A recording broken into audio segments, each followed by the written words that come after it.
சுதந்திரம் ஆண்டவராகிய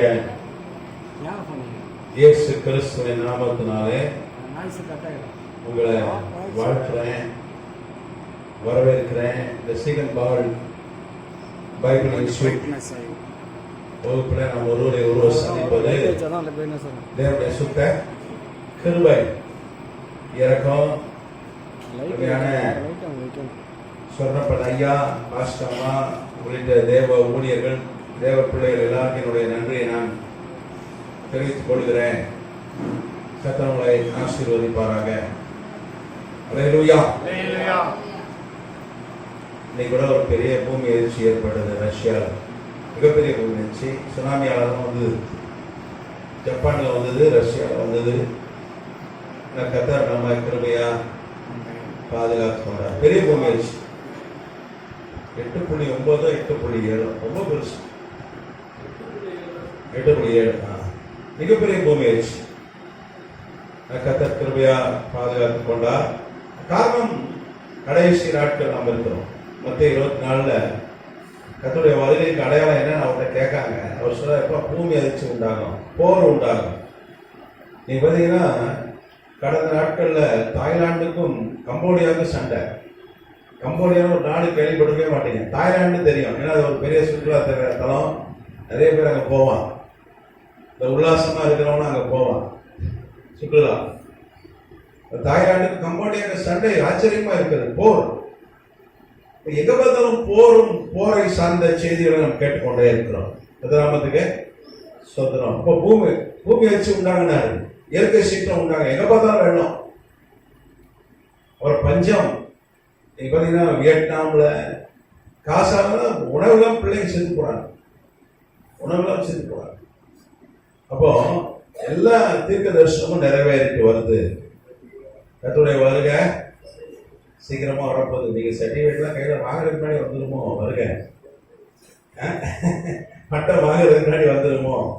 கர்த்தர் நாமத்துக்கு ஸ்தோத்திரம். அல்லேலூயா. உற்சாகமாக சொல்லுவோமா? ஆமா, நம்ம ஆயத்தமா இருப்போம், மற்றவங்களையும் ஆயத்தப்படுத்துவோம். அல்லேலூயா. நம்ம 6 முத்திரைகளை பார்த்தோம் வெளிப்படுத்தும் விசேஷத்துல. கரெக்டா?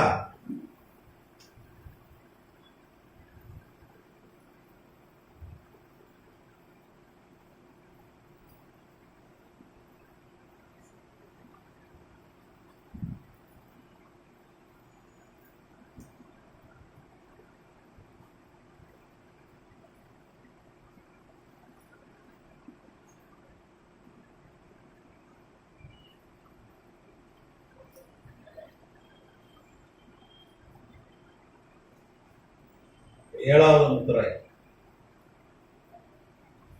6 முத்திரையை பார்த்துட்டோம். கரெக்டா?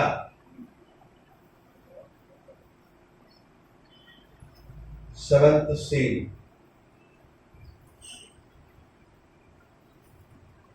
வாசிக்கலாமா? வெளிப்படுத்தின விசேஷம் 8ஆம் 1ஆம் வசனம்.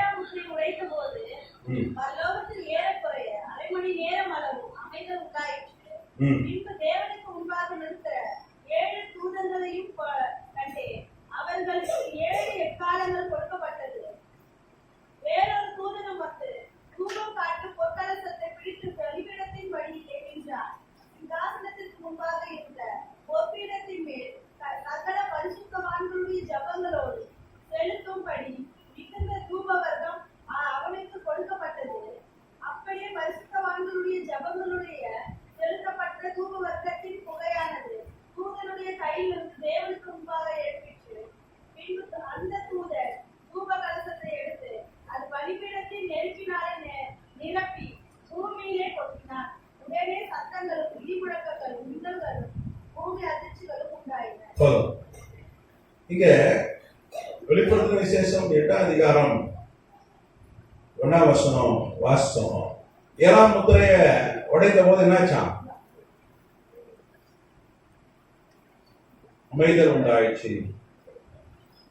அமைதல். அரை மணி நேரம் அமைதல் உண்டாயிற்று.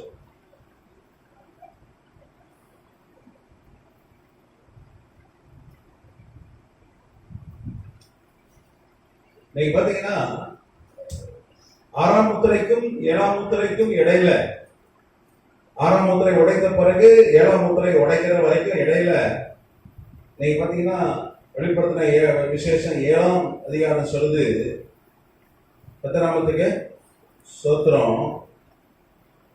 அது சொல்லுது 4ஆம் வசனம், முத்திரை போடப்பட்டவர்களின் தொகையை சொல்ல கேட்டேன். இஸ்ரவேல் புத்திரருடைய சகல கோத்திரங்களிலும் முத்திரை போடப்பட்டவர்கள் 1,44,000 பேர். அப்படி லைனா யூதா கோத்திரத்துல 12,000, ரூபன் கோத்திரத்துல 12,000, காத்து, அதுக்கப்புறம் ஆஷேர், அதுக்கப்புறம் நப்தலி, அதுக்கப்புறம் மனாசே, சிமியோன், அதுக்கப்புறம் லேவி, இசக்கார், செபுலோன், இப்படி யோசேப்பு, பென்யமீன், இப்படி இந்த கோத்திரத்துலாம் 12,000 பேர் என்று சொல்லப்பட்டிருக்கிறது. இது 1,44,000 என்று இஸ்ரேல் ஜனங்களை குறித்து சொல்லப்பட்டிருக்கிறது. கர்த்தர் நாமத்துக்கு ஸ்தோத்திரம். இங்கே அவர்கள் ரட்சிக்கப்படுவார்கள் என்று வேதம் சொல்லுது. நீங்க பாத்தீங்கன்னா வெளிப்படுத்தின விஷயம் 7 என்ன சொல்லுது, 1,47,000 பேர், 1,40,000 என்பது அடையாளப்பூர்வமாய் சொல்லப்பட்டிருக்கிறது. அதாவது ஒரு முழுமை. இந்த 12,000 என்பது முழுமை.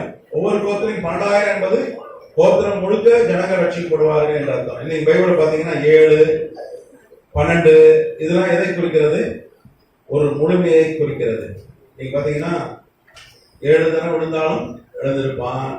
அப்புறம் எத்தனை முறை மன்னிக்கணும் கேட்டா 7 எழுதுவாங்க. கணக்கு வழக்கே கிடையாது. இன்ஃபினிட்டி, ஆங்கிலத்துல இன்ஃபினிட்டி என்று சொல்வார்கள்.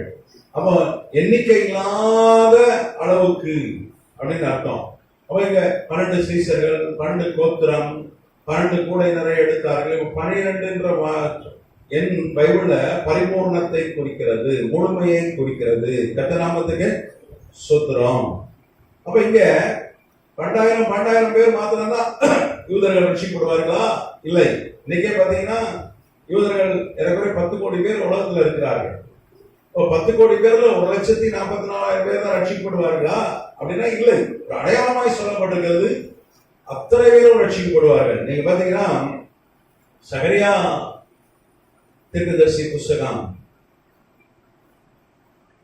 13ஆம் அதிகாரம் கடைசி புஸ்தகத்துக்கு முந்தின புஸ்தகம் சகரியா 13ஆம் அதிகாரம்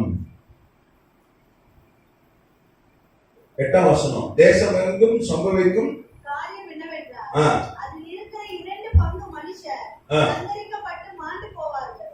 3ஆம் பங்கு அதில் மீதியாயிருக்கும். அந்த 3ஆம் பங்கு நான் அக்கினிக்குட்பட்ட பண்ணி வெள்ளியை உருக்குகிறது போல அவர்களை உருக்கி, பொன்னை புடமிடுகிறது போல அவர்களை புடமிடுவேன். அவர்கள் என் நாமத்தை தொழுது கொள்வார்கள். நான் அவர்கள் விண்ணப்பத்தை கேட்பேன். அது என் ஜனம் என்று நான் சொல்லுவேன். கர்த்தர் என் தேவன் என்று அவர்கள் சொல்லுவார்கள். போதும். இங்க சகரியா தீர்க்கதரிசி பாத்தீங்கன்னா 520 கிமுல 520 BC-ல இந்த தீர்க்க தரிசனத்தை அவன் மூலமா கர்த்தர் உரைக்கிறாரு. அவர் என்ன சொல்றாரு? ஆண்டவர் 3/2 பகுதி யூதர்கள் என்ன பண்ணுவாங்களா? அழித்து போவார்கள்.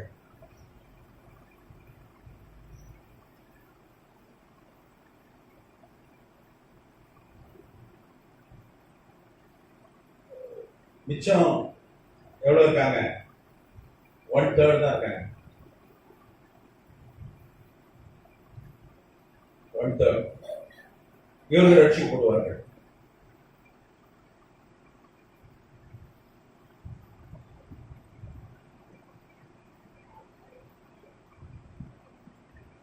சகரியா தீர்க்கதரிசனம் நீங்க பாத்தீங்கன்னா 2 பகுதி அழிஞ்சிருச்சு. யூத அந்த 3/2 பகுதி மனுஷர் சங்கரிக்கப்பட்டு மாண்டு போவார்கள்.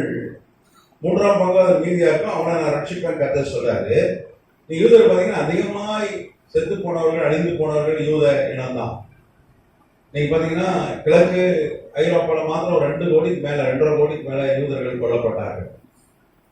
அங்க அப்ப ஆண்டவர் தீர்க்க தரிசனம் தான் 520 பிசி 520 கிமு இன்னிலிருந்து 2545 வருஷத்துக்கு முன்னாடி வாழ்ந்த தீர்க்கதரிசி சகரியா அவன் சொன்ன தீர்க்க தரிசனம்.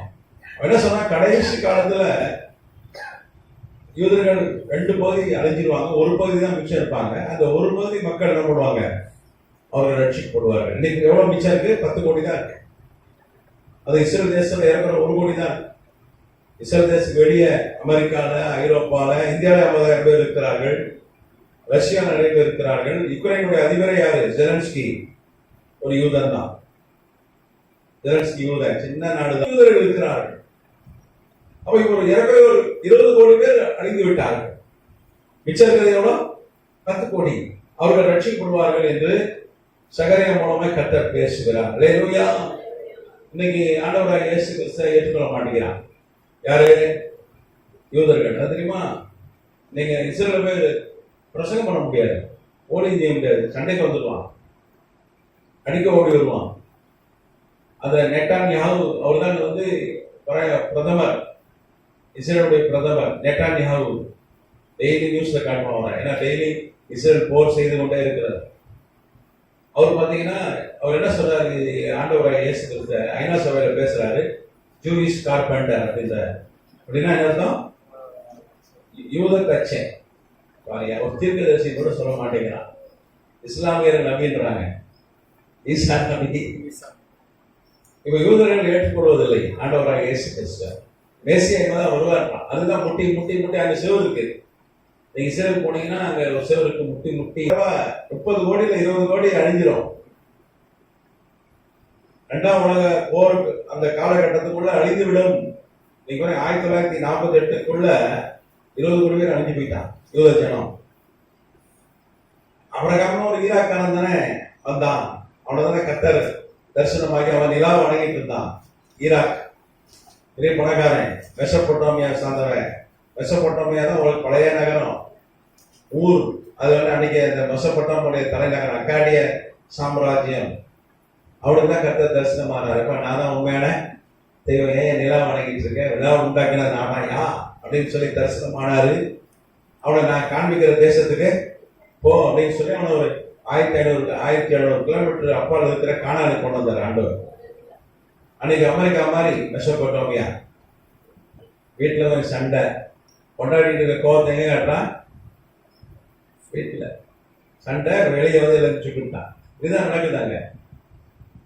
ஆனா இன்னைக்கும் நியூயார்க்கை விட்டு யாரும் வெளியே வர மாட்டோம். ஒருத்தன் நியூயார்க்ல சொந்த வீடு வச்சிருக்கிறான், நல்ல கார் வச்சிருக்கிறான், எல்லா வசதியும் இருக்கு, நல்ல வருமானம் இருக்கு. நியூயார்க் விட்டு வாழ வருவானா? வரமாட்டான். ஆப்பிரிக்காவுக்கு போ, நியூயார்க்ல இருந்து ஆண்டவர் தரிசனமாகி நியூயார்க்ல பெரிய வீடு, காரு, பங்களா, வசதி எல்லாம் இருக்கு. நீங்க போ, ஆப்பிரிக்காவுக்கு சட்டை போடாம இருக்கானா அவன்கிட்ட போ அப்படின்னு ஆண்டவர் போனா யாராவது சொல்லுவாங்களா? நம்மளால சொல்லுவோம், போட வேண்டாம், ஆசீர்வாதமா இருக்கேன், ஆண்டவர் வேஷத்துல விசுவாசத்தை நான் வச்சுக்கிறோம் அப்படின்னு நம்மால். கரெக்டா சொல்லணும் இல்லையா? நம்மளால தான் அப்படியே நினைப்போம். ஆனா ஆண்டவர் நான் காண்பிக்கிற தேசத்துக்கு போன வந்தா பாருங்க, எல்லாம் பெரிய ஆசீர்வாதம். அவரை பிரசங்கம் பண்ணானா, பைக் பிடிச்சானா, வேலை போட்டானா? இல்ல. ஆனா அவன் ஆண்டவர் தீர்க்கதரிசின்றார். என்ன செஞ்சான்? காண்பிக்கிற தேசத்துக்கு போனான். எல்லாத்தையும் விட்டுட்டு பெரிய அரண்மனை வீடுலாம் இருக்கு. இன்னைக்கு இருக்கு மெசொப்பொட்டாமியா, ஈராக்ல ஊர் இருக்கிறது. இன்னைக்கும் வீடு ஒரு பெரிய அரண்மனை. அது வந்து பிரிட்டிஷ் விஞ்ஞானிகள் கண்டுபிடித்திருக்கிறாங்க வீட்டெல்லாம் இன்னைக்கு இருக்கு. நீங்க அப்படியே ஈரான் டூர் போனீங்கன்னா அதெல்லாம் பார்த்துட்டு வரலாம். கதிராமத்துக்கு சொத்துறோம். ஈராக்ல நிறைய பைபிள் சம்பந்தப்பட்ட பக்தர்கள், பரிசுத்தவான்கள், தீர்க்கதரிசியுடைய கலவரம்லாம் இருக்கு. நம்ம போய் பார்த்துட்டு வரலாம். டூர் இந்த போறதுலாம் நிக்கட்டும். இப்ப போனா மண்டையில ஏவுகணை விழுந்துடும், டம்முன்னு. கல் விழுந்தா கூட தாங்கிக்கலாம், ஏவுகணை விழுந்தா தாங்க முடியாதியா. அதனால கொஞ்சம் போர்லாம் நிக்கட்டும். இப்ப நிப்பாட்டுற மாதிரி தெரியல. நேரத்துக்கு கூட ஈரான் நாங்க சண்டைக்கு ரெடி தான்றான் ஈரான். இது ஆண்டவர் ஏன் இதெல்லாம் அனுமதிக்கிறாங்க? தேவாலயம் கட்டிடுவாங்க. இல்லைன்னா சமாதானம் தான் தேவாலயத்தை கட்டி கொடுவாங்க. ஏன்னா இடம் ரெடியா இருக்கு. 2020 அக்ரிமெண்ட் போட்டாங்க. பாதி இடம் நீங்க கட்டிடுங்க, பாதி அந்த அலர்ஷா கூப்பிட்டுருங்கன்னு சொல்லி எல்லா நாடுகளும் இஸ்லாம் நாடுலாம் கைது போட்டு ஒரு ஒப்பந்தம் போட்டாச்சு. அது பேர் ஆபிரகாம் அக்காடு. அப்புறம் 1983 டெம்பிள் இன்ஸ்டியூட்னு ஒரு அமைப்பு ஆரம்பித்து 1983 எல்லாம் சேர்த்து வச்சிருக்கான். தங்கம் 1,25,00,000 கிலோ தங்கம் சேர்த்து வச்சிருக்கான். எல்லாம் ரெடி பண்ணிட்டான். பழி செலுத்துறதுக்கு அந்த சிகப்பு கடாரி காலேஜ் சிவப்பு காலையை ரெடி பண்ணிட்டான். எல்லாம் வச்சிருக்கான். சண்டை மாத்திரம் இல்லைன்னா கடகடம் கட்டிடுவான். கடகடம் கட்டி ஆண்டவர் தான் ட்ரம்ப்பை கட்டிடுவார். ட்ரம்ப் தேர்தல் வாக்குறுதி என்ன, நான் என்ன பண்ணுவேன், ஜெயிச்சா தேவாலயம் கட்டி கொடுப்பேன், அதான் நான் வந்து வாக்குறுதி ட்ரம்ப். ஆனா ஆண்டவருக்கு தெரியும். அதனாலதான் அந்த கிறிஸ்து தான் வந்து கட்டுவான். ஒரு அமெரிக்க ஜனாதிபதி, யூத ஜனாதிபதி வருவான், நேட்டோவுக்கு தலைவனா, அவன் தான் வந்து கட்டுவான்னு சொல்லி வேதம் சொல்லுது. தான் கோத்துறதுக்காக தான் அவன் தான் கட்டுவான்னு சொல்லுது. நீங்க வெளிப்படுத்துற விசேஷம் 7ஆம் அதிகாரத்துல தான் கோத்திரத்தை தவிர எல்லா கோத்திரமும் இருக்கு. தான் கோத்திரத்தால் தான் அமெரிக்காவில் இருக்கான். அமெரிக்காவில் நிறைய பார்த்தீங்கன்னா தான் கோத்திரத்தை சார்ந்தவர்கள். அது பார்த்தீங்கன்னா அயர்லாந்து, ஸ்காட்லாந்து, இங்கிலாந்துக்கு பக்கத்தில் இருக்க தேசம் அங்கே போய் குடியிருக்கான். தான் உள்ள அங்கே போயிட்டான். அப்புறம் இங்கே வந்து இப்போ வந்துட்டான். அமெரிக்காவில் இருக்கான். அவளாம் இஸ்ரேல் கூட அவன் வரல. எங்க இருக்கான்?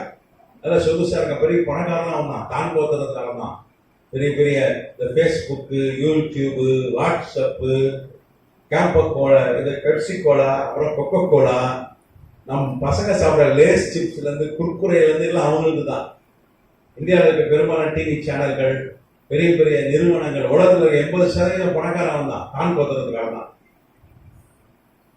அங்க அமெரிக்காவில் இருக்காங்க. அங்கேயே அமெரிக்காவிலே செட்டில் ஆகிட்டு அமெரிக்காவை ஆட்டி படைத்து கொண்டிருக்கிறார்கள், உலகத்தை ஆட்டி படைக்கிறார்கள். கதிராமத்துக்கு சோத்திரம். அதுல இருந்து தான் அந்திக்கு சோறும். அதனாலதான் வெளிப்படுத்தின விசேஷம் 7ஆம் அதிகாரத்துல தான் கோத்திரம் பேர் இல்லை. எல்லா கோத்திரத்திலும் 12,000 கோத்திரம் முழுக்க ரட்சி கொடுவார். அப்ப இந்த 6ஆம் முத்திரைக்கும் 7ஆம் முத்திரைக்கும் இடையில என்ன நடக்கும் என்று நாம் பார்க்கிறோம். யூதர்கள் என்ன பண்ணுவாங்க? ரட்சிக்கப்படுவார்கள். அப்ப இந்த தீர்க்க தரிசனம் நிறைவேறல, யூதர்களும் ரட்சிக்கப்படல. அப்ப 6 முத்திரை வரைக்கும் நிறைவேறிவிட்டது. 6ஆம் முத்திரை வரைக்கும் நிறைவேறிவிட்டது. 7ஆம் முத்திரை இன்னும் நிறைவேறல. கர்த்தராமத்துக்கு ஸ்தோத்திரம். நீங்க பாத்தீங்கன்னா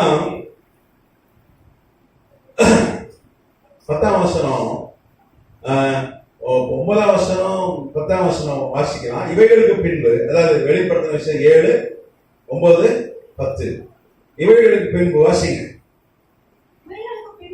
நான் பார்த்தபோது சகல ஜாதிகளிலும், கோத்திரங்களிலும், ஜனங்களிலும், பாஷைக்காரர்களும் இருந்து வந்ததும் ஒருவனும் எண்ணக்கூடாததுமான திரளான கூட்டமாகிய ஜனங்கள் வெள்ளை அங்கி தரித்து தங்கள் கைகளில் குறுத்தோலை பிடித்து சிங்காசனத்திற்கு முன்பாக ஆட்டுக்குட்டியானவருக்கு முன்பாகவும் நிற்க கண்டேன்.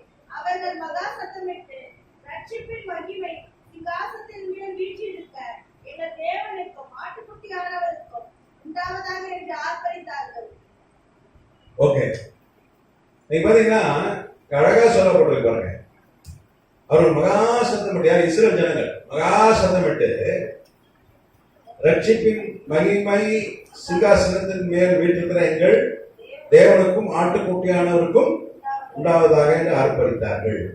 ஆட்டுக்குட்டியானவர்னா ஆண்டவராக இயேசு கிறிஸ்து. ஆண்டவராக இயேசு கிறிஸ்து இன்னைக்கு என்ன சொல்றாங்க? அந்த நாட்டின் பிரதமர் என்ன சொல்றான்? கார்பெண்டர்.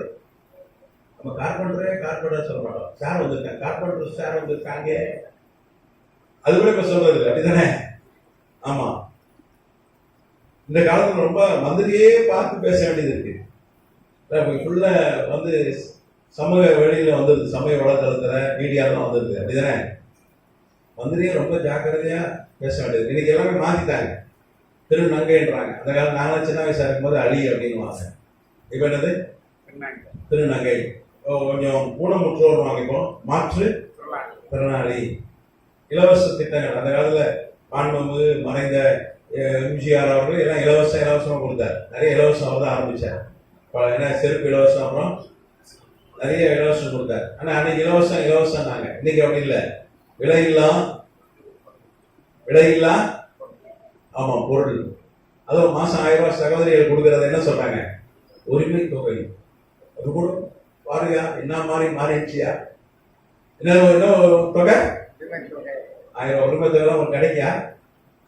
ஃப்ரீ தான், இலவசமா. ஓசி பஸ் என்னது? ஓசி பஸ்னா மந்திரிக்கு பதவி போயிருது. ஓசி பஸ்ல அப்படின்னு சொன்னா வாயை திறந்தா என்ன பண்றான்? பதவி போயிருது, கேஸ் கொடுக்குறான். மந்திரிக்கே பாவம் ஓசி. இதை நம்ம ஓசி தான் சொல்லுவோம். ஓசி பஸ்ல வந்தேன் அப்படின்னு தானே சொல்லுவோம். ஆனா இப்ப பஸ் என்னது?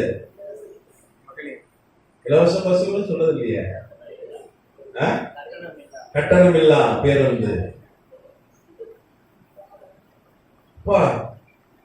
எவ்வளோ கிறிஸ்தவர்கள் எல்லாம் தெரிஞ்சுட்டான். கிறிஸ்தவன் தான் வாய் வந்தபடி எல்லாம் எல்லாரையும் பேசுறான். மத்தெல்லாம் மரியாதையா தான் பேசுறாங்க. இந்த யூதனும் தெரியல. ஐநா சபையில போய் என்ன பேசுறான்? எவ்வளவு கொழுப்பு இருக்கணும். ஜூயிஷ் கார்பெண்டர் அப்படின்னா யூத தச்சர், ஆச்சாரி அப்படிங்கிறான். தச்சு வேலை செஞ்சதுனால தச்சன்னா பாருங்க. இன்னும் என்ன பண்ணல, ஆண்டவராக இயேசு கிறிஸ்துவ ஏற்றுக்கொள்ளல. ஆனா அன்னைக்கு ஏற்றுக்கொள்வார்கள். அல்லேலூயா. எப்படி ஏற்றுக்கொள்வாங்க? வெளிப்படுத்தின விசேஷம் 11ஆம் அதிகாரத்துல நாம் பார்க்கிறோம். ஆண்டவர் 2 சாட்சியை அனுப்புவார். ஒரு சாட்சி மோசே அடையாளம் சொல்லப்பட்டிருக்கிறது, இன்னொரு சாட்சி எளிய அடையாளம் சொல்லப்பட்டிருக்கு. நம்ம ஏற்கனவே தியானிச்சிட்டோம், அதெல்லாம் சொல்லிட்டோம்ல. தியானிச்சோமா இல்லையா? பத்மாஸ்தா ஒண்டி தான் நீங்க அந்த கிளாஸ்ல இருந்திருப்பீங்க நினைக்கிறேன். மற்றவங்களாம் இருந்திருக்க மாட்டீங்க. சரி, அதையும் நம்ம வர காலத்துல ஒரு வாட்டி ஒரு சம்மரி பார்த்துருவோம். அப்போ மோசேயுடைய அடையாளங்கள் சொல்லப்பட்டிருக்கு, எலியாவுடைய அடையாளம். 2 பேர் சாட்சிகள் வருவார்கள். வந்து அவங்க சொல்லுவாங்க, மேசியா வந்தாச்சு, ஆண்டவராக இயேசு கிறிஸ்து மேசியா அப்படின்னு அவங்க பிரசங்கிப்பார்கள்.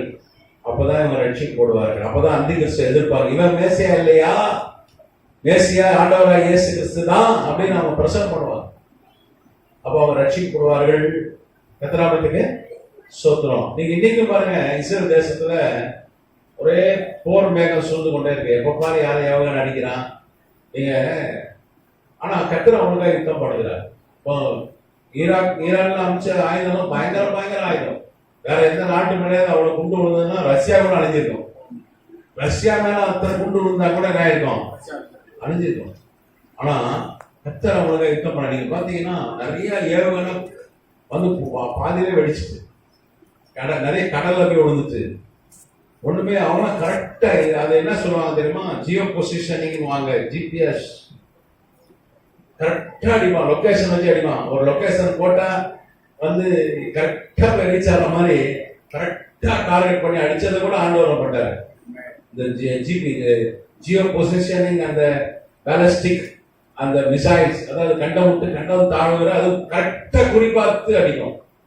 ஒரு குறி வச்சுட்டா தப்பவே தப்பாது, துல்லியமா அடிக்கும். அந்த ஏவனையும் கத்த திசை திருப்பி விட்டுட்டார். கத்தநாமத்துக்கு நீங்க ஒரு பெரிய சேதம், ஒரு 10% போல அப்படி இப்படி விழுந்தது. அங்க இருக்க தலைவரெல்லாம் வெளியே நின்று தான் பேட்டி கொடுத்தாங்க. ஆனா ஈரான் எல்லாம் துண்டகானம் துணையான ஓடிட்டான். ரஷ்யால போய் கொஞ்சம் பேர் போயிட்டான். பக்கத்துல ஆப்கானிஸ்தான கெஞ்சினான், நாங்க ஒஞ்சிக்கிறோம். ஆப்கானிஸ்தான் தான் முதல் வெளியே போட்டு கொடுத்தான். எங்களை கெஞ்சினாங்க, காப்பாத்துங்கன்னு. அங்க அவ்வளவு மோசமான நிலைமை. இன்னைக்கு கர்த்தர் என்ன பண்றாரு? இஸ்ரேல் ஜனங்களுக்காக யுத்தம் பண்ணுகிறார். பெரிய ஆண்டவருடைய கரம் அவங்களோட இருக்கு. ஆனா இன்னைக்கு அவங்களுக்கு என்ன? ஆண்டவராக இயேசு கிறிஸ்துவை ஏற்றுக்கொள்ளல. இப்ப சமீபத்துல ஒரு தலைவர்களா இருப்பாங்க. அங்க எப்படின்னா, அங்க யாரா இருந்தாலும் சரிதான், நீங்க ராஜாவா இருந்தாலும் சரிதான், ராணியா இருந்தாலும் சரிதான், 3 வருஷம் என்ன பண்ணணும்? போர் பயிற்சி. அங்க இருக்கிற எல்லா பெண்களுக்கும் பிளேன் ஓட்ட தெரியும். என்ன பிளேன் ஓட்ட தெரியும்? ராணுவ விமானம். நல்லன்னு பறந்து கொண்டு போட்டு வந்துடுவாங்க. ஆமா, நம்ம ஊரு பெண்கள் மாதிரி இல்லை. இங்க ஒரு பைக்கு 2 வீலர் ஓட்டினாலே கையில ஓடிக்க முடியல. கார் ஓட்டுறாலும் ஐயோ தாங்கவே முடியலப்பா. எல்லா பெண்களுக்கும் பிள்ளைங்க ஓட்ட தெரியும். ஆனா எல்லா வீட்டிலும் ஒரு 10-15 பிள்ளைங்க இருக்கு. அதான் ஒரு ஆச்சரியம். நீங்க பாருங்க, நான் சொல்றது கரெக்டா தப்பான்னு பாருங்க, செக் பண்ணி பாருங்க. நம்ம வந்து ஒன்னே ஒரு கண்ணுன்னு பெத்துக்கிறோம். ஆனா வட இந்தியாவில் நிறைய பிள்ளைங்க பெத்துக்கிறாங்கப்பா. நமக்கு இப்போ பிரச்சனை, எம்பிசி எல்லாம் குறைக்க போறான் தெரியுமா உங்களுக்கு? நாம் இருவர், நான் சின்ன வயசா இருக்கும்போது நாம் இருவர் ஒரு முக்கோண படம் போட்டிருக்கோம் பப்ளிக் செவத்துல. நாம் இருவர் நமக்கு இருவர் அப்படின்னு போடுவாங்க. ஆமா, அந்த காலத்துல கொஞ்சம் பிள்ளைகள் நிறைய இருக்கும். ஒண்ணு அந்த பிள்ளைகள் பிறப்பை கட்டுப்படுத்தினாங்க, கரெக்டா? ஆனா வட இந்தியாவில் அது கட்டுப்படுத்தப்படலை. இங்கதான் என்னாச்சு, தென்னிந்தியாவில், அது குறிப்பா தமிழ்நாட்டில், ஆந்திரா, கர்நாடகம், கேரளாலாம் இதை ஃபாலோ பண்ணலாம். இங்க கொஞ்சம் விவரமானவன் படிச்சவன் இருந்ததுனால ஃபாலோ பண்ணலாம். சரி, அப்புறம் நாம் இருவர் நமக்கு ஒருவன் போட்டான். இப்ப நாம் இருவர் நமக்கு டேஷ் ஆயிட்டு, எங்க பார்த்தாலும் மலட்டுத்தன்மை, இன்னைக்கு டீ கடை மாதிரி தோந்துட்டான். பிள்ளை பேச்சு பெரிய விஷயம் ஆயிடுச்சு கதிராமத்துக்கு. ஸோ அது காரணம் நம்ம டைமுக்கு திருமணம் செய்வதில்லை. ஒரு குறிப்பிட்ட வயசுல திருமணம் பண்ணணும், அது நம்ம மறந்துட்டோம். ஒரு காலத்துல கரெக்டா பண்ணிட்டு இருந்தாங்க. இப்போ வர வர என்னாச்சு, அந்த அந்த பழக்கம் இல்லாமல் போய்விட்டது. டைம் நான் செட்டில் ஆனதான் திருமணம் பண்ணுவேன் அப்படின்னு சொல்லி நம்ம ஒரு பழக்கத்தை வச்சுக்கிட்டோம். அது ஒரு காரணம். நிறைய இந்த சூழ்நிலையின் ஸ்ட்ரெஸ், வேலை பழு. இன்னைக்கெல்லாம் வேலை போட்டு 12 மணி நேரம் வேலை வாங்குறாங்க ஐடி கம்பெனிலலாம். ரொம்ப ஸ்ட்ரெஸ். வீட்டுக்கு வந்தாலும் ஃபோன் கால் வருது, கால்ஸ் அட்டன் பண்ண வேண்டியது இருக்கு, கரெக்டா? அந்த ஐடியில் வேலை செய்ய சனி ஞாயிறு லீவு தரோம், அவ்வளோதான். மற்றனால கசக்கி முடிஞ்சு எடுத்துடலாம், கரெக்டா? இன்னைக்கு வேலை போடு, இதெல்லாம் சேர்ந்துதான் இந்த இவ்வளோ பிரச்சனை கத்தனாமத்துக்கு. சோதனை நம்ம அதுக்காக ஜெபிக்கணும். அப்போ இப்போ இஸ்ரேல் தேசத்துல ஒரு கருத்து கணிப்பு எடுத்தாங்க. அதுவும் குறிப்பா இந்த லேவியர்கள் கட்சி இருக்குல்ல, அவங்க நாங்க எங்களோட போர் பயிற்சியெல்லாம் வர முடியாது, நாங்க நேட்டானியாவது ஆட்சியை கவுத்துருவோம்னு சொல்லி அப்படி மிரட்டினாங்க. வாபஸும் வாங்கினாங்க, ஏன்னா எல்லாரும் போர் பயிற்சி அவசியம். அப்போ ஒரு கருத்து கணிப்பு எடுத்தாங்க மக்கள்கிட்ட இருந்து, யாரு வந்தா நல்லது, இப்போ எங்க உங்களை ஆளுறது யாரானா 2 பேர் தான் சொன்னாங்க. நெட்டானியாவன்னு சொல்லல, எங்க மோசே இருந்தாருன்னா எலியா இருந்தா நல்லா இருக்கும்னாங்க. இன்னைக்கு கருத்து கணிப்பு அங்க இருக்க மக்கள், இன்னைக்கு அந்த மக்கள் யார விரும்புறாங்க? மோசையும் எலியாவும். நம்ம ஊர்ல அப்படிதானே? அதே மாதிரி அந்த யூத ஜனங்கள், இஸ்ரேல் ஜனங்கள் யாரை எதிர்பார்க்கறாங்க? மோசே, எலியா. அந்த மோசே எலியா தான் கர்த்தர் அனுப்புவார். இதுதான் அடையாளம் போட்டிருக்கு, பேர் போடல. திருக்கு வெளிப்படுத்த விசேஷம் அடையாள பூர்வமான தீர்க்க தரிசனம் தான். மோசையோட அடையாளம் என்னைய ஈஸியா அடையாளம் வச்சு சொல்லிடலாம்ல, ஒரு ஆளை ஈஸியா சொல்லிடலாம்ல. ஒரு அடையாளத்தை வச்சு சொல்ல முடியுமா? முடியாதா? ஈஸியா சொல்லிடலாம். அதே மாதிரி அடையாளம் பூர்வமா இங்க சொல்லப்பட்டிருக்கிறது. மோசே எலியா அவங்க சொல்லுவாங்க, ஏய் உட்கார்ந்து இருக்கிற அந்தி கிறிஸ்து அவன் மேசியா இல்லை, ஏற்கனவே வந்துச்சாரியா, கிமு 4 பிறந்தாரு, கிபி 30 உங்களுக்கு ரத்தம் செஞ்சு மறிச்சாரு, ஏற்கனவே வந்துட்டாரியா மேசியா அப்படி சொன்ன போது அவனுடைய அறிவு கண்கள் திறக்கப்படும். அல்லேலூயா. ஆவிக்குறை கண்கள் அவங்க ரட்சிக்கப்படுவார்கள். கதிராமத்துக்கு சோதனம். அதுதான் அங்க வெளிப்படுத்தின விசேஷம் 7ஆம் அதிகாரத்துல நம்ம பார்க்கலாம். அவர்கள் வெளிப்படுத்தின விசேஷம் 7ஆம் அதிகாரம் சொல்லுது, 10ஆம் வசனம் சொல்லுது, 9ஆம் வசனம் சொல்லுது, அவங்க எப்படி வெள்ளை அங்கி தரித்துக் கொண்டு தங்கள் கைகளில் குளுத்தோலை பிடித்துக் கொண்டு சிங்காசனத்துக்கு முன்பாகவும் ஆட்டுக்குட்டியை முன்பாக நிக்கிறாங்க. யாரும் இஸ்ரேல் ஜனம் நிக்கிறாங்க. அது எப்படி நிக்கிறாங்க? கோத்திரமா நிக்கிறாங்க. என்ன கூடாதமான திரளான கூட்டமாகிய ஜனங்கள் யார் சிங்காசனம் முன்னாடி நிற்கிறார்கள்? ஆட்டுக்குட்டியானவனா ஆண்டவராகிய இயேசு கிறிஸ்து. அதுக்கப்புறம் என்ன பண்றாங்க? அவர்கள் மகா சத்தமிட்டு என்ன சொல்றாங்க? ரட்சிப்பின் மகிமை சிங்காசனத்தின் மேல் வீற்றிருக்கிற எங்கள் தேவனுக்கும் ஆட்டுக்குட்டியானவருக்கும் உண்டாவதாக என்று ஆர்ப்பரித்தார்கள். அல்லேலூயா. என்ன சொல்றாங்க? ஆண்டவராகிய இயேசு கிறிஸ்து என்ன பண்றாங்க? அறிக்கை எடுக்கிறார்கள். கர்த்தநாமத்துக்கு ஸ்தோத்திரம். அதுக்கப்புறம் 14ஆம் வசனம் சொல்லுது, இவர்கள் தங்கள் அங்கிகளை ஆட்டுக்குட்டியானவருடைய இரத்தத்திலே தோய்த்து எடுத்தவர்கள். இவங்க யாரு? அப்புறம் 17ஆம் வசனம், சிங்காசனத்தை மத்தியில் இருக்கிற ஆட்டுக்குட்டியானவரே இவர்களை மேய்த்து இவருடைய ஜீவ தண்ணீருடைய ஊற்றுக்களை நடத்தி நடத்துவார். தேவன் தாமே இவருடைய கண்ணீரை யாமே தொடைப்பார். இப்ப ஆண்டவராக இயேசு கிறிஸ்து அவங்க ஏற்றுக்கொள்கிற அந்த தரிசனத்தை தான் பார்க்கலாம். அப்ப இது எப்போ நடக்கும்னா 6ஆம் முத்திரை உடைக்கப்பட்ட பிறகு 7ஆம் முத்திரை உடைக்கப்படுவதற்கு முன்பாக இடையில நடக்கிற ஒரு சம்பவம். அல்லேலூயா. அப்ப இன்னைக்கு யூதர்கள் ரட்சிக்கப்படவே இல்லை. 1-2 யூதர்கள் ரட்சிக்கப்படுறாங்க. அமெரிக்கால டாக்டர் கெனத் ஹேகின் ஒரு பாஸ்டர் இருந்தார், பெரிய ஊழியர். அவரு அமெரிக்கா விட்டு வெளியே வந்ததே இல்லை. பொதுவாக அமெரிக்கர்கள் பார்த்தீங்கன்னா 2-3 பிளேன் வச்சிருப்பாங்க. அமெரிக்காவில் பாஸ்டர்லாம் பார்த்தீங்கன்னா நீங்க ஆடி போயிருவீங்க. ஏன்னா ஆடி கார்லாம் அவங்ககிட்ட தான் இருக்கும். விமானமே 2-3 பிளேன் வச்சிருப்பாங்க. ஒரு விமானம் பார்த்தீங்கன்னா 5000 கோடி 10,000 கோடி விலை உள்ள விமானம்லாம் வச்சிருப்பாங்க, ஜெட் வச்சிருப்பாங்க. எதுக்குன்னா நாங்க எங்க சொந்த விமானத்துல நாங்க என்ன பண்ணுவோம், பறந்து வருவோம். இப்போ பெனின் வரான்னு அவர் சொந்த பிளேனை தான் இந்தியாவுக்கு வருவார். இங்க அதானி அம்பானி தான் வச்சிருப்பான் சொந்த பிளேன் நம்ம இந்தியாவில். அப்படிதானே? கொஞ்சம் தொழிலதிபர்கள் பிளேன் வச்சிருக்காங்க, கொஞ்சம் பெரிய பெரிய பணக்காரலாம் பிளேன் வச்சிருக்காங்க. அது தெரியுமா? இந்த சன் டிவி ஓனர்லாம் சொந்தமா பிளேன் வச்சிருக்காரு. கலாநிதி மாறன் சொந்த பிளேன் இருக்கு. சரியா? ஏன்னா அது வந்து எதுக்குன்னா, நீங்க ஒரு பிளேனை பிடிக்கணும்னா அதுக்கு முன்னாடியே டிக்கெட் போடணும். அதுக்கப்புறம் என்ன பண்ணணும், நிறைய பிரச்சனை இருக்கு. இவங்க அப்படி நினைச்சா என்ன பண்ணிடுவாங்க, விமானத்தை எடுத்துட்டு கிளம்பி போயிடலாம். எத்தனாமத்துக்கு அதுக்காக சொந்த விமானங்கள் 2-3 வச்சிருப்பாங்க. ஆனா கென்னத் ஹேகின் மாத்திரம் அந்த நாட்டை விட்டு வெளியே வரவே இல்லை, நாட்டுக்குள்ளே தான் இருந்தார். நல்ல ஒரு நல்ல எழுத்தாளர், நல்ல நல்ல டீச்சர் கூட. நான் நிறைய புத்தகங்கள் வாசிச்சிருக்கேன். இன்னைக்கு நிறைய கருத்துக்களை அவர் புத்தகத்துல நான் போதிக்கும் போது சொல்லுவேன். குறிப்பா அந்த வரங்கள், பரிசுத்த ஆவியானவர், ஆண்டவர் பரிசுத்த ஆவியானவர் வரங்களை குறித்து அவ்வளவு அழகா புத்தகம் எழுதிட்டார். Holy Spirit and gifts of the Holy Spirit ஒரு புத்தகம், ரொம்ப அருமையான ஒரு புத்தகம். நல்ல ஒரு ஊழியக்கார். கத்தராமத்துக்கு இன்னைக்கு பெண்ணின்லாம் அவங்க சீடர்கள் தான். இன்னைக்கு இருக்கிற பெரிய பெரிய ஊழியர் கெனத் கோப்லாண்ட், அது மாதிரி பெரிய பெரிய ஊழியர்கள் அவரால் பயிற்சிக்கப்பட்டவர்கள், அவரால் எழுப்பப்பட்டவர்கள். இன்னைக்கு உயிரோடு இல்லை அவரு. அவர் சபைக்கு ஒரு யூதன் வந்தான். அது எப்படின்னா ஒரு கேர்ள் ஃப்ரெண்ட், வேற வெள்ளக்காரி கேர்ள் ஃப்ரெண்ட் கூட வந்தான். அவன் ஒரு எபிரேய பாஷை பேசுகிற ஒரு யூதன், அமெரிக்க யூதன். கென்னத் ஹேகின் சபைக்கு அவ கூட்டு வந்தான். எதுக்குன்னா அவன் ஆண்டவரை இயேசு கிறிஸ்துவை விசுவாசத்தை ஏற்றுக்கொண்டு வரல. அவன் எதுக்கு வந்தான்னா, கேர்ள் ஃப்ரெண்ட் பிரியப்படுத்த கூப்பிடாத, அப்படிதானே? கல்யாணத்துக்கு முன்னாடி காதலி என்ன சொன்னாலும் கேட்பான் ஆண். கல்யாணத்துக்கு பிறகு என்ன பண்ண மாட்டான், கேட்க மாட்டான். கரெக்டா? கல்யாணத்துக்கு முன்னாடி என்ன சொன்னாலும் கேட்பான். இவன் யூதன் இந்த கேர்ள் ஃப்ரெண்டு என்ன சொன்னாலும் கேட்பணும் தான்.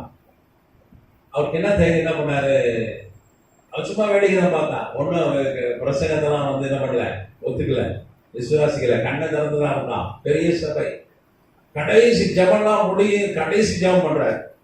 ஜபம் அந்நிய பாஷை பேசுறாரு, அதுல எபிரேய மொழி பேசுறாரு. அவருக்கு என்ன தெரியும், எபிரேயம் தெரியாது. எதை சொல்லுது, அந்நிய பாஷை பேசுறவன் என்ன பண்றான், வேற பாஷை பேசுறான், தேவதூர பாஷை பேசுறான், தேவனோட ரகசியம் பேசுறான். இப்ப இங்க அவன் வந்து எபிரேய மொழியில பேசுறான். அது வந்து அவன் கூட பேசுறாரு. அவனுக்கு ஒரு ஆச்சரியம், ஏன்னா அவன் எபிரேய மொழி தெரிஞ்சும் ஆங்கிலம் தெரியும். என்ன தெரியும், ஹீப்ரு தெரியவே தெரியாது. அந்த அவன் அப்படியே டச் ஆயிட்டான். எபிரேய மொழியில பேசிக்கிட்டே இருக்க, ஆண்டவர் அவன் கூட பேசுறான். வாழ்க்கையில ரகசியம் சொல்லிட்டார். அப்படியே உள்ள உடஞ்சிச்சு அவனுக்கு. அப்படியே அது வரைக்கும் வேடிக்கை பார்க்கணும் தானே தொடப்படுகிறான். கத்தராமத்துக்கு சொத்துறான். அப்போ எல்லாம் முடிஞ்சவன எல்லாருக்கும் ஜெபம் பண்ணுவாங்கல்ல. வந்தான், வந்து நீங்க நல்ல எபிரேய மொழியில நல்லா எனக்கு என்னை பத்தி சொன்னீங்க அப்படின்னா. எனக்கு எபிரேயமே தெரியாதுயா, சுத்தமா தெரியாது. அப்போ நீங்க எபிரேய கன்சில பேசுறேன், அந்நிய பாஷை பேசுறேன், பைபிள் இருக்கியா, அவன் ரட்சிக்கப்பட்டான். சரி, அப்ப யூதன் 1-2 பேர் அப்படி ரட்சிக்கப்படலாம். இப்போ பெண்ணின்ற ஊழியர் யூதன் தெரியுமா உங்களுக்கு, மிகப்பெரிய ஊழியர் அவர் யூதன். இப்படி 1-2 பேர் ரட்சிக்கப்படுகிறார். மாரிஸ் செல்வன் ஒரு ஊழியக்காரர் தான் ஒரு யூதன், இந்தியாவுக்கு வந்திருக்காரு. மாரிஸ் செல்வன் ஒரு வல்லமையான ஊழியர். சரியா?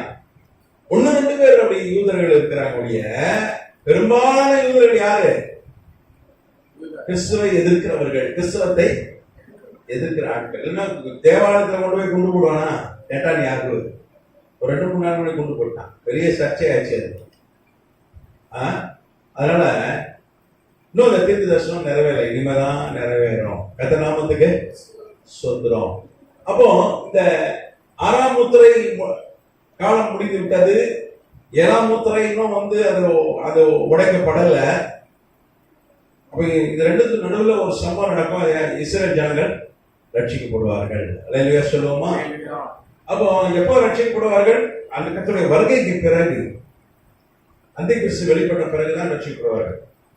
மோசேயும் மோசே அடையாளம் கொண்ட ஒரு சாட்சி, எளிய அடையாளம் கொண்ட ஒரு சாட்சி வந்து என்ன பண்ணுவாங்க, அவங்க பிரசங்கிக்கும் போது ரட்சிக்கப்படுவாங்க. கர்த்தநாமத்துக்கு ஸ்தோத்திரம். அப்ப இது நிறைவேறின உடனே தான் 7வது முத்திரை உடைக்கப்படும். ஒரு பெரிய கேப், 6ஆம் முத்திரைக்கும் 7ஆம் முத்திரைக்கும் ரொம்ப பெரிய கேப் இருக்கிறது. 4ஆம் நூற்றாண்டுல 6ஆம் முத்திரை நிறைவேறிச்சு, 4th செஞ்சுரியில. இப்ப நம்ம எத்தனாவது செஞ்சுரியில இருக்கோம்? 21வது செஞ்சுரி, 21st செஞ்சுரியில இருக்கும். கரெக்டா? அப்ப இன்னும் எத்தனை 17 நூற்றாண்டு கடந்து விட்டது. இந்த நூற்றாண்டுல நிறைவேறிடும், அது வேற விஷயம். 7ஆம் முத்திரை இந்த நூற்றாண்டுல உடைக்கப்படும். ஏன்னா நம்ம ஏற்கனவே ஆய்வு செஞ்சிருக்கோம். இஸ்ரேல் தேசம் சுதந்திரம் அடைஞ்சு ஒரு 120 வருஷத்துக்குள்ள நான் வந்துடுவேன் பைபிள் ஆண்டவர் சொல்லியிருக்கேன். இஸ்ரேல் தேசம் 1948 மே 14 சுதந்திரம் பெற்றது. அப்ப அதுக்குள்ள ஒரு 120 வருஷத்தை கூட்டினீங்கன்னா 2068 மேக்சிமம். அவ்வளவுதான்.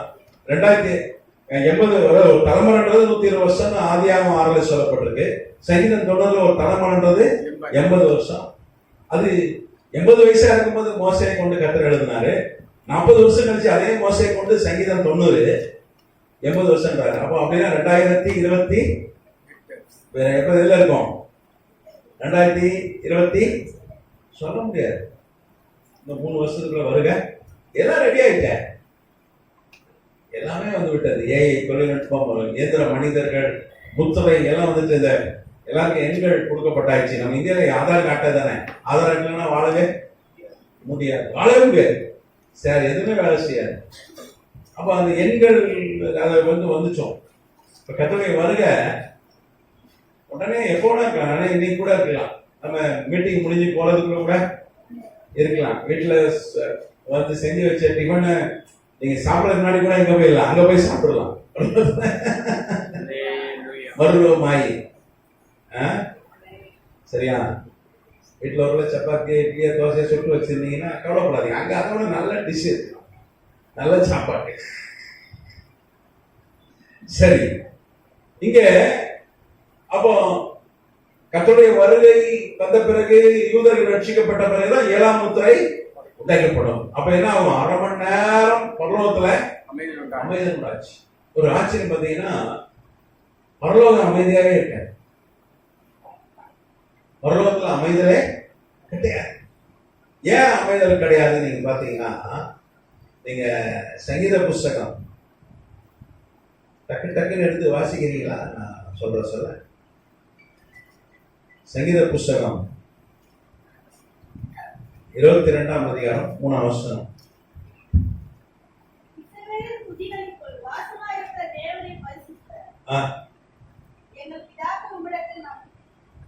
வாசிங்க.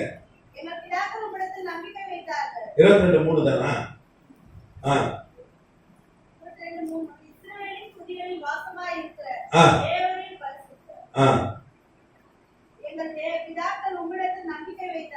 போதும். நீங்க வேதம் சொல்லுங்க, ஒரு துதிகளின் மத்தியில வாசம் பண்ணுகிறோம். நிறைய பாட்டுலாம் பாடுவோம் நம்ம. துதி எங்க இருக்கு அங்கதான் இருப்பார். அப்போ துதிக்கிறேன்னா அவர் அங்க இருக்கவே, எனக்கு பிரஸ்தாபம் பண்ணுகிற எந்த ஸ்தானத்துல நான் வந்து உங்களை ஆசீர்வதிப்பேன்னு சொல்லி வந்து ஆண்டவர் வந்து சொல்றாரு. அப்ப அவர் எப்போதும் துதி இருக்கணும். அதனால தாவீது சொன்னா, எக்காலத்தில் கர்த்தரை நான் சோதரிப்பேன், அவருடைய துதி எப்பொழுதும் என் வாயில் இருக்கும். நீங்க பாத்தீங்கன்னா ஏசாயா 6ஆம் அதிகாரம் 3ஆம் வசனத்துல ஏசாயாக்கு ஆண்டவர் பரலோகத்தை காண்பித்து கொடுக்கிறார் ஒரு தரிசனத்துல. ஏசாயா 6:3 அங்க பாத்தீங்கன்னா, ஒருவரை ஒருவர் நோக்கி சேனைகளின் கர்த்தர் பரிசுத்தர், வாசிங்க. ஒருவரை நோக்கி சேனைகள் கர்த்தர் பரிசுத்தர் பரிசுத்தர் பரிசுத்தர், பூமி அனைத்தும் அவருடைய மகிமை நிறைந்து இருக்கிறது என்று கூப்பிட்டு சொன்னார்கள். கூப்பிடுகிற சத்தத்தால் வாசல்களின் நிலைகள் அசைந்து, கூப்பிடுகிற சத்தத்தினால் வாசல்கள் நிலை அசைந்தது. எத்தனாமத்துக்கு எங்க இருக்க வாசல் நிலை அசைஞ்சது? பரலோக வாசல் நிலை. நம்ம ஊர்ல வைக்கிற வாசக்கால் ஒரு வீக்கா இருக்கலாம், மனிதர்கள் வைப்பது. ஆனா அங்கே பரலோகத்துல இருக்க வாசகாலே ஆடிச்சு. அப்ப எவ்வளவு சத்தம் இருந்தா ஆடிடணும்.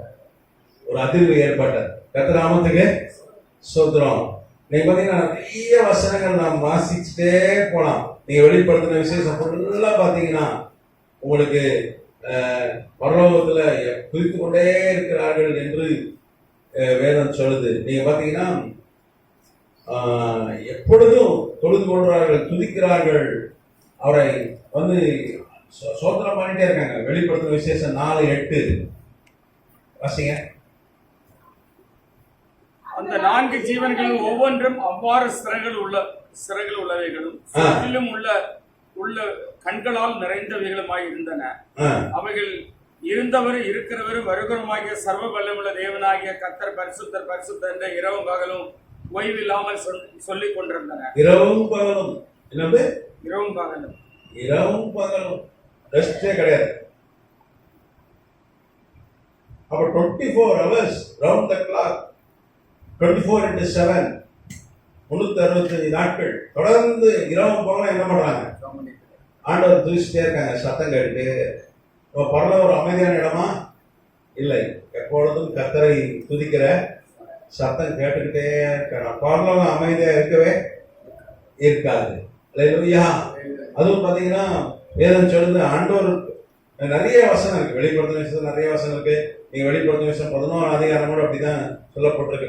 வெளிப்படுத்தும் விசேஷம் 11ஆம் அதிகாரம் 17 18 வரைக்கும் வெளிப்படுத்தும் விசேஷம் நிறைய சொல்லிட்டே போலாம்.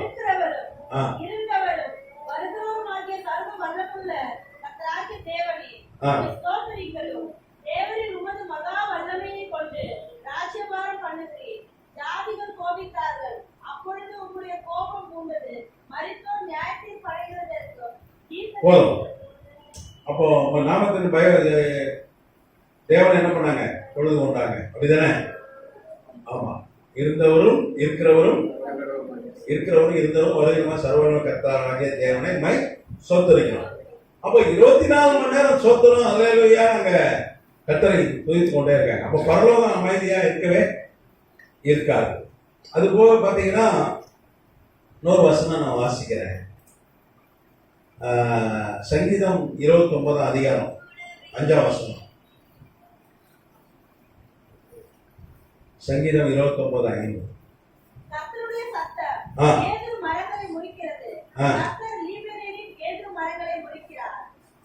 சோத்திரம். இங்க பாத்தீங்கன்னா இந்த சங்கீதம் 29:4 நீங்க பாத்தீங்கன்னா கர்த்தருடைய சத்தம் வல்லமை, கர்த்தருடைய சத்தம் மகத்துவம் உள்ளது. அது என்ன? கேதுரு மரங்களை முறிக்குது. ஆமா.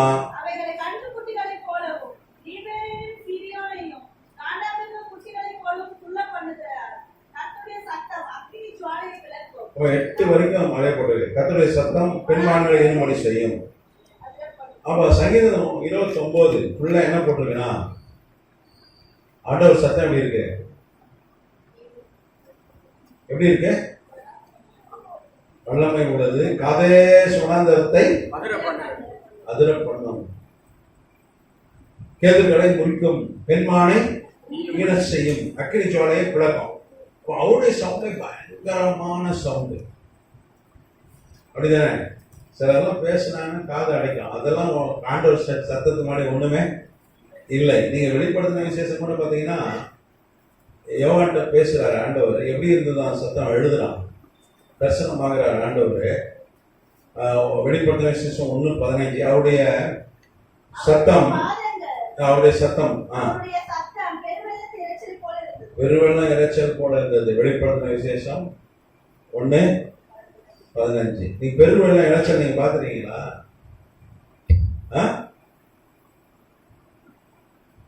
யாரா பாத்துறீங்களா? யார் பார்த்திருக்கா? கடற்கரைக்கு போனீங்கன்னா சத்தம் கேட்டுட்டே இருக்கும். என்ன சத்தம்? அலை. அதோட பல மடங்கு சத்தம் இருக்கும். வெள்ளம் வரும்போது நீங்க, நான் ஒரு ஆத்துல வெள்ளம் வரும்போது தான் பார்த்தேன். என்ன சவுண்டு, அம்மா காது புடக்குது. இப்ப காவிரியில பயங்கரமா வெள்ளம் போயிட்டு இருக்கு தெரியுமா? ஒக்கணைக்கலே மூடிச்சு, அவ்வளவு தண்ணி ஓடுது. 1 லட்சத்துக்கு அதிகமான கன அடி தண்ணி போயிட்டு இருக்கு. 1 லட்சம் கன அடி ஒரு நாள் தந்து விட்டா சென்னை அழிஞ்சிடும். அவ்வளோ தண்ணி அது. காவேரியில் விடுகிற ஈரோடு போன்ற பகுதியெல்லாம் போய் வெள்ளம், பயங்கர வெள்ளம். சவுண்ட் எப்படி வரணும்? பயங்கரமா இருக்கும் தண்ணி ஓடுற சவுண்ட். அதை விட பயங்கரமான சவுண்ட் ஆளுடைய சவுண்ட். அல்லேலூயா. அப்ப பரலோகம் அமைதியா இருக்குமா? பரலோகம் அமைதியா இருக்கு. இப்ப எதை குறிக்கிறது? அரை மணி நேரம் பரலோகம் என்னமா அமைதியா மாறிடும். எவ்வளவு நேரம்? அரை மணி நேரம். அரை மணி நேரம். நீங்க பாத்தீங்கன்னா இந்த வெளிப்படுத்தின விசேஷம் தீர்க்க தரிசனம் ஒரு நாள் என்பது ஒரு வருஷத்தை குறிக்கிறது. நிறைய தீர்க்க தரிசனம் நம்ம ஏற்கனவே ஆய்வு செஞ்சோம். ஒரு நாள் ஒரு வருஷம் எப்படி குறிக்கிறதுன்றது பைபிள் வந்து நம்ம நிறைய வசனங்களை மேற்கோள் காட்டி நிறைய ஆய்வு செய்து ஒரு நாள் என்பது ஒரு வருஷத்தை குறிக்கிறது. அப்ப இங்க அரை மணி நேரம் எவ்வளவு? 7 நாளை குறிக்கிறது. அரை மணி நேரம் எவ்வளோ?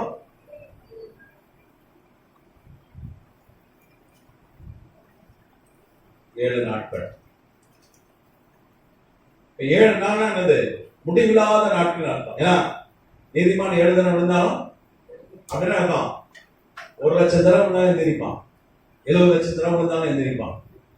அப்புறம் மணிக்கு எத்தனை வாட்டி மன்னிக்கணும்னு கேட்கறான் சீசன். ஆண்டவர் சொன்னப்பா 7 அப்படின்னா எத்தனை முறை தப்பு போனாலும் நீ மன்னிச்சுக்கிறே இருக்கு, அப்படிதான் அர்த்தம். முடிவே இந்த 7 நாட்கள் முடிவே கிடையாது. இப்ப முடிவில்லா ஒரு அமைதி ஏற்படுகிறது பரலோகத்துல. பரலோகத்துல முடிவில்லா அமைதி. அப்போ என்ன பரலோகம் அப்போ ஆஃப் ஆயிருமா? சவுண்ட் வராதா? ஆமா, சவுண்ட் வராது. எப்போ 7வது முத்திரை உடைத்த பிறகு சவுண்ட் வராது. ஏன் சவுண்ட் வராதுன்னா வெளிப்படுத்தின விசேஷம் சொல்லுது. வாசிக்கலாம். வெளிப்படுத்தின விசேஷம் 22ஆம் அதிகாரம் 3ஆம் வசனம். இனி ஒரு சாபமும் இராது. தேவனும் ஆட்டுக்குட்டியானவரும் இருக்கிற சிங்காசனம் அதில் இருக்கும். அவருடைய ஊழியக்காரர் அவரை சேவித்து அவருடைய சமூகத்தை தரிசிப்பார்கள். அவருடைய நாமம் அவர்களுடைய நெற்றிகளில் இருக்கும். இப்போ எங்க இருக்குமா ஆண்டவருடைய சிங்காசனம்? தேவனும் ஆட்டுக்குட்டியானவரும் இருக்கிற சிங்காசனம் எங்க இருக்குமா? புதிய பூமி எருசலேம் தலைநகருக்கு வந்துருமா. பத்திராமத்துக்கு சோத்திரம். இன்னும் நிறைய நீங்க பாத்தீங்கன்னா ஆண்டவர் என்ன பண்றாரு? மனிதரோடு என்ன பண்றாரு? இங்க வந்துருவார், வாசம் பண்ணிடுவார். நீங்க பாத்தீங்கன்னா 32ஆம் வசனம் சொல்லுது, வெளிப்படுத்தின விஷயம் 21:32. அதுல தேவாலயம் நான் காணவில்லை, சர்வ வல்லமையுள்ள தேவனாகிய கர்த்தரும் ஆட்டுக்குட்டியானவருமே அதற்கு ஆலயம். நகரத்துக்கு வெளிச்சம் கொடுக்க சூரியனும் சந்திரனும் அதுக்கு வேண்டுவதில்லை. தேவனுடைய மகிமையே அதை பிரகாசிப்பித்து ஆட்டுக்குட்டியானவரே அதற்கு விளக்கு. அல்லேலூயா. அப்போ ஆண்டவர் வந்து பரலோகத்தை விட்டு எங்க வந்துடுறாரு? பூமிக்கு வந்துடுறாரு. ஏன்னா புதிய வானம் புதிய பூமின்றது இந்த வானம் பூமி அழிக்கப்பட்டு தான் அதுல புதிய வானம் புதிய பூமியை ஆண்டவர் உண்டாக்குறார். எத்தனாமத்துக்கு சோத்திரம். அப்புறம் பரலோகத்துல இருந்து பரம சியோன் பரம எருசலேம் இறங்கி வந்தது. புதிய எருசலேம் இறங்கி வந்தது. ஒரு சேட்டலைட் சிட்டி அது இறங்கி வந்து இப்ப சேட்டலைட் சிட்டி கூட இருக்கு. எங்க இருக்கு? வான மண்டலத்தில் வச்சிருக்காங்க. ஒரு 400 கிலோமீட்டர் மேல space station. Russia, America, Japan, Canada இவெல்லாம் சேர்ந்து பணம் போட்டு அங்க மேல ஒரு சிட்டி கட்டி வச்சிருக்காங்க.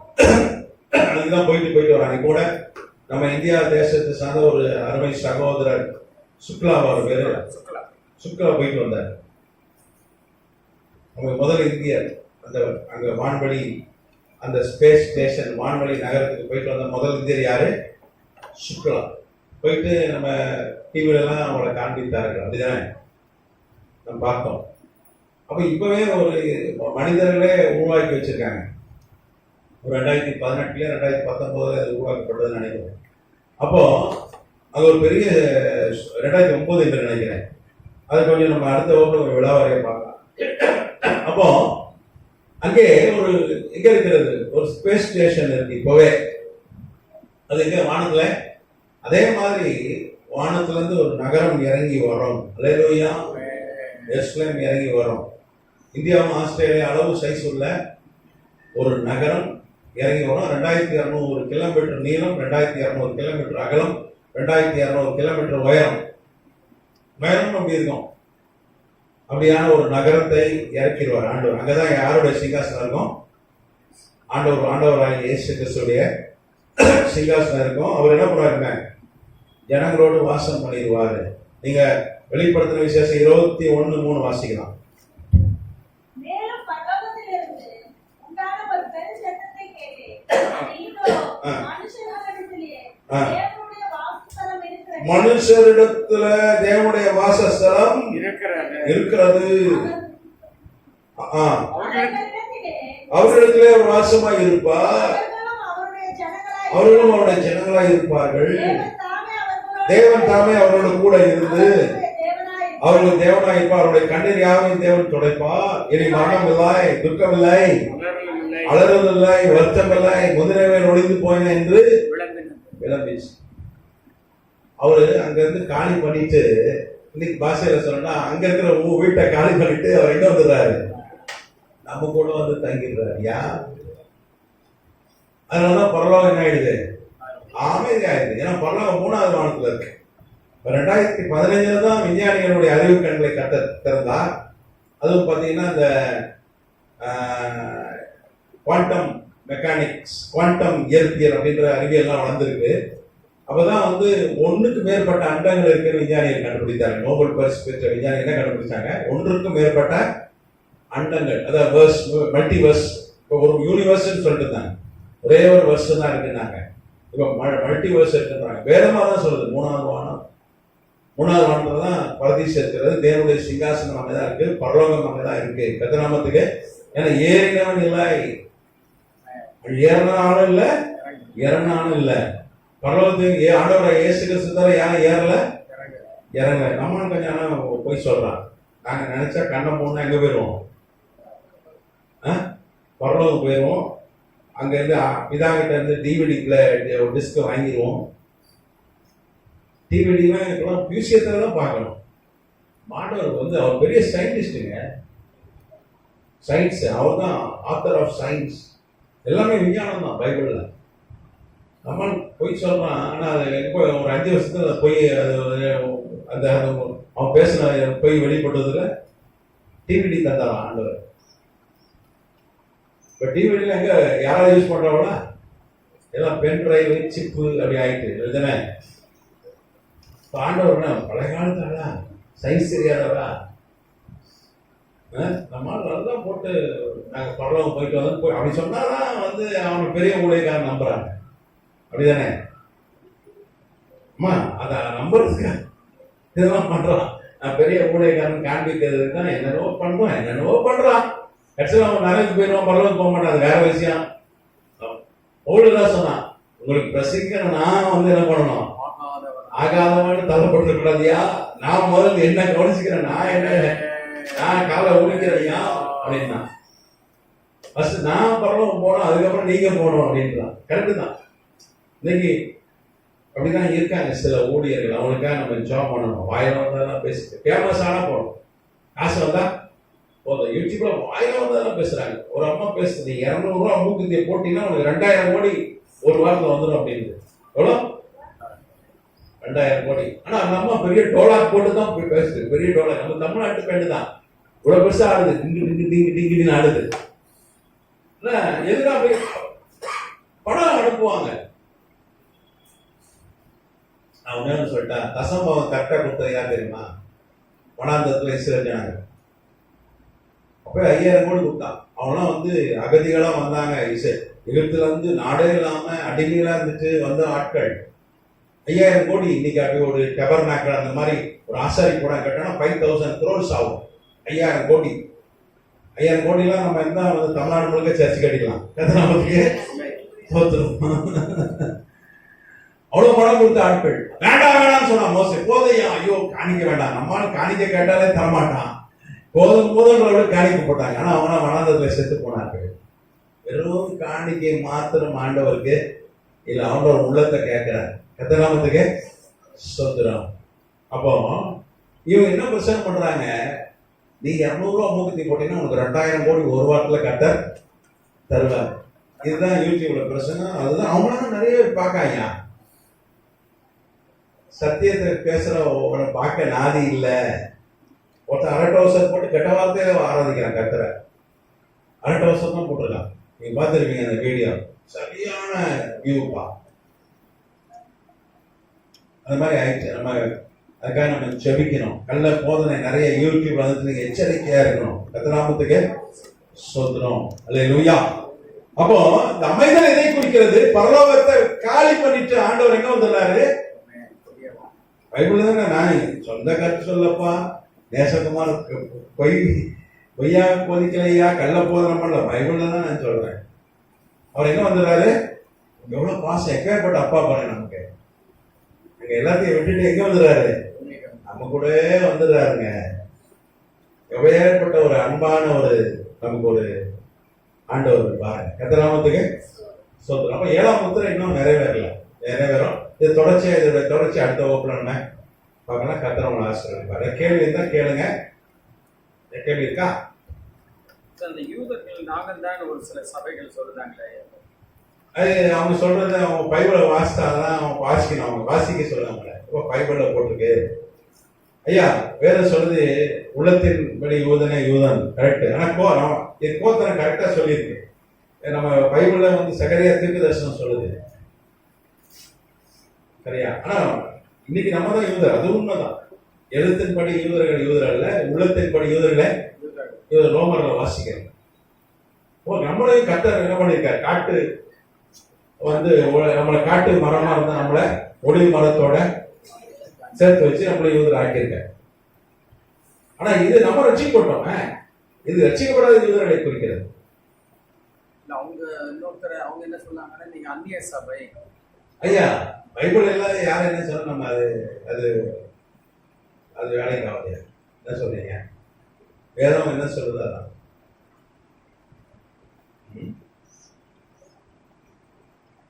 தெளிவா போட்டிருக்கு. யூதர்கள் தான் கோத்திரம் வரைக்கும் போட்டிருக்கு பாருங்க. அத தான் கோத்திரத்தாவே கோத்திரம் போட்டிருக்கு. யூதர்கள் தான்